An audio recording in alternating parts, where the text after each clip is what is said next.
अस्सलाम वालेकुम people, welcome to defence outpost. तो चाइना से रिसेंटली काफ़ी ज़्यादा इंटरेस्टिंग फुटेज आ रही हैं। उनका जो चेंगडू सिटी है, जहां पर चेंगडू एयरक्राफ्ट कॉरपोरेशन बेस्ड है, चाइना की one of the most premier aircraft company जो कि J-20 को भी मैन्युफैक्चर करती है, उनकी एक मैन्युफैक्चरिंग फैसिलिटी है। वहां से वो डिफरेंट एयरक्राफ्ट J-10C, J-20 जैसे को मैन्युफैक्चर करते हैं। तो इनकी यही जो प्रोडक्शन फैसिलिटी है, वहां से कुछ नए J-10C एयरक्राफ्ट की वीडियोज और फुटेजेस आई हैं, जहां पर जो नए बैच के J-10C एयरक्राफ्ट हैं उनकी फ्लाइट टेस्टिंग चल रही है। आप सबको पता है कि जब भी कोई नया एयरक्राफ्ट प्रोडक्शन लाइन से कंप्लीट होकर मुकम्मल होकर उतरता है तो सबसे पहले उसकी फ्लाइट टेस्टिंग की जाती है, उसको उड़ा के देखा जाता है, उसके जो सारे सिस्टम चेक्स हैं उनको कंप्लीट किया जाता है, ताकि मैन्युफैक्चरिंग के दौरान जो जो नए सिस्टम्स इस एयरक्राफ्ट के अंदर लगाए गए हैं उनको सही तरीके से वैलिडेट किया जा सके। इंटरेस्टिंग बात यहाँ पर क्या है कि ये जो नए J-10C एयरक्राफ्ट है, इनकी जो कलर स्कीम है वो काफी ज्यादा डिफरेंट है। जिन लोगों ने यहाँ पर ये फोटोज और वीडियोज ली, उनका यहाँ पर कहना है कि ये J-10C एयरक्राफ्ट की जो कलर स्कीम है, जो कि यहाँ से तो देखने में हमें पता नहीं लग रही, लेकिन जो लोकल्स हैं ऑन ग्राउंड जिन्होंने खुद इस चीज को देखा है, उन्होंने ऑब्जर्व किया है कि ये J-10C जो है वो अलग कलर स्कीम के हैं। इंपॉर्टेंटली ना तो ये कलर स्कीम जो है वो चाइनीज एयरफोर्स के एयरक्राफ्ट की है, J-10C की है, और ना ही ये कलर स्कीम जो है पाकिस्तान एयरफोर्स के J-10C से मिलती है। मतलब यहाँ पर ये कि J-10C एयरक्राफ्ट का एक नया कस्टमर चाइना को मिला है, और उस नए कस्टमर के लिए ये जो नए J-10C है चाइना में, उनको मैन्युफैक्चर किया जा रहा है। अब जिस कंट्री के यहाँ पर ये एयरक्राफ्ट हो सकते हैं, जो रिपोर्ट्स हैं उनके हिसाब से उज्बेकिस्तान की तरफ से J-10C एयरक्राफ्ट को ऑर्डर किया गया है। उज्बेकिस्तान की तरफ से काफी टाइम से J-10C एयरक्राफ्ट को इवेल्युएट किया जा रहा था, लेकिन मई कॉन्फ्लिक्ट के बाद से उन्होंने डेडिकेटेड तौर पर अपना जो ऑर्डर है उसको रजिस्टर करवाया, एंड देन उस हिसाब से चाइना की तरफ से इनके लिए, यानी कि उज्बेकिस्तान एयरफोर्स के लिए जो J-10C एयरक्राफ्ट है उनकी जो मैन्युफैक्चरिंग है उसको स्टार्ट कर दिया गया है। अब ये एक बहुत बड़ी यहाँ पर मिसकंसेप्शन है जो कि ऑपरेशन सिंदूर के बाद से क्रिएट की जाने की कोशिश कर रही है दोनों साइड से, चाहे चाइनीज और पाकिस्तानी साइड हो, चाहे इंडियन साइड हो, दोनों एक दूसरे से एक पॉइंट के ऊपर काफी ज्यादा लड़ते हैं कि क्या यहाँ पर जो ऑर्डर्स है नए वो चाइना के J-10C एयरक्राफ्ट को मिले हैं या फिर जो फ्रेंच राफेल एयरक्राफ्ट है उनको मिले हैं, क्योंकि इंडियन एयरफोर्स राफेल एयरक्राफ्ट को यूज करती है। फिर बाद में यहाँ पर बीच में ये न्यूज भी आई थी कि इंडोनेशिया की तरफ से अपने जो राफेल एयरक्राफ्ट के ऑर्डर्स हैं उनको कैंसिल करके जो चाइनीज J-10C एयरक्राफ्ट हैं उनको परचेज किया जा रहा है, जो कि अगेन एक फेक न्यूज थी। इंडोनेशिया ने अपने राफेल एयरक्राफ्ट को रिसीव किया, जो कि उन्होंने मई कॉन्फ्लिक्ट से, यानी कि मई 2025 से पहले ऑर्डर किए थे। तो मई कॉन्फ्लिक्ट के बाद से जो ये एक नैरेटिव है कि राफेल एयरक्राफ्ट को एक नया कस्टमर मिला इंडोनेशिया और J-10C एयरक्राफ्ट को अभी तक कोई कस्टमर नहीं मिला, ये बात यहाँ पर फैक्चुअली रॉन्ग है। इंडोनेशिया ने मई कॉन्फ्लिक्ट से पहले ही राफेल एयरक्राफ्ट को ऑर्डर किया हुआ था,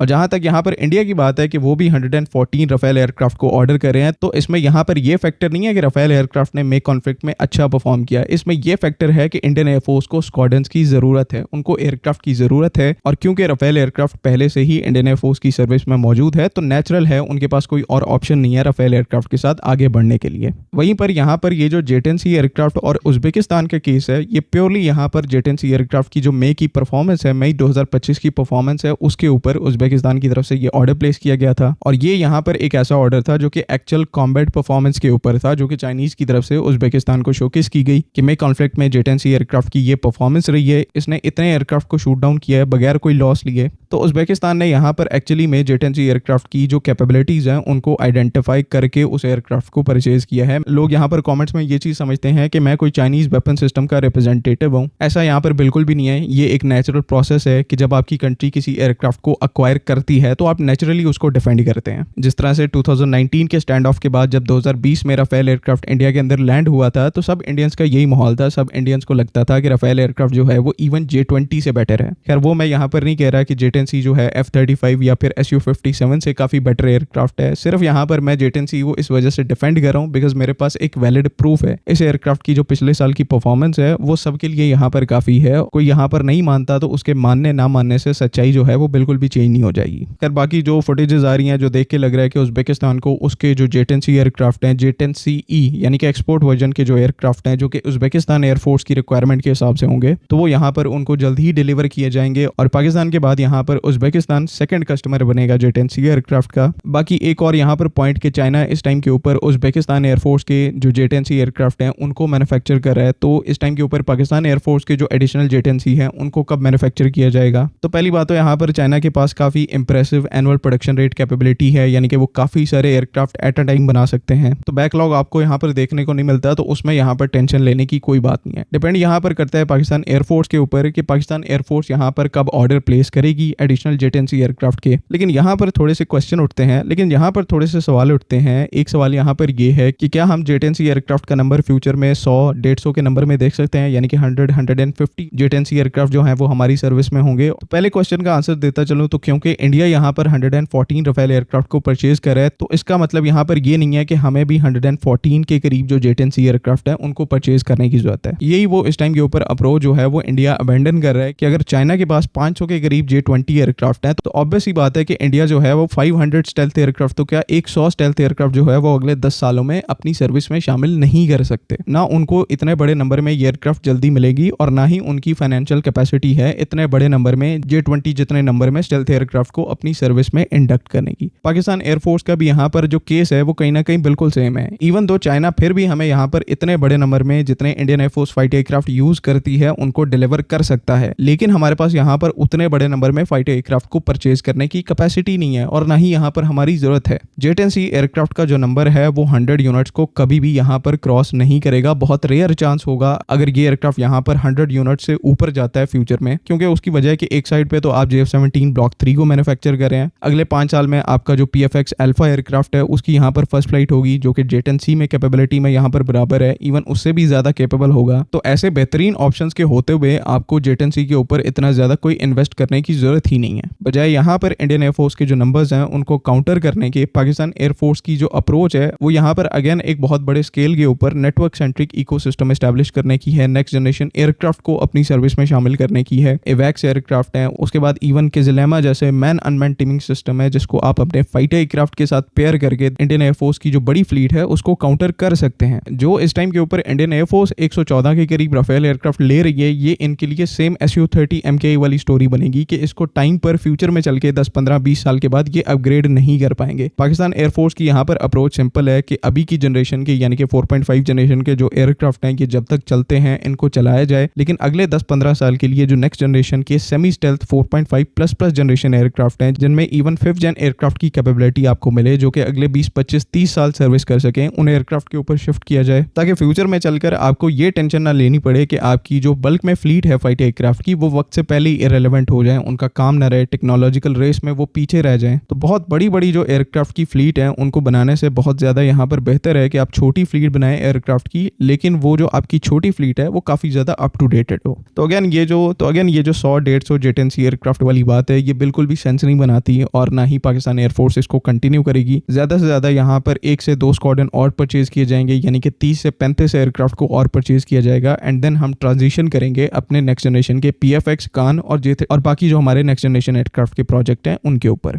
आई होप कि तमाम चीजें यहाँ पर क्लियर हैं। आपका कोई ओपिनियन है तो काइंडली उसको कमेंट्स में जरूर लिखें। बाकी अगली वीडियो तक के लिए अल्लाह हाफिज़। पाकिस्तान जिंदाबाद।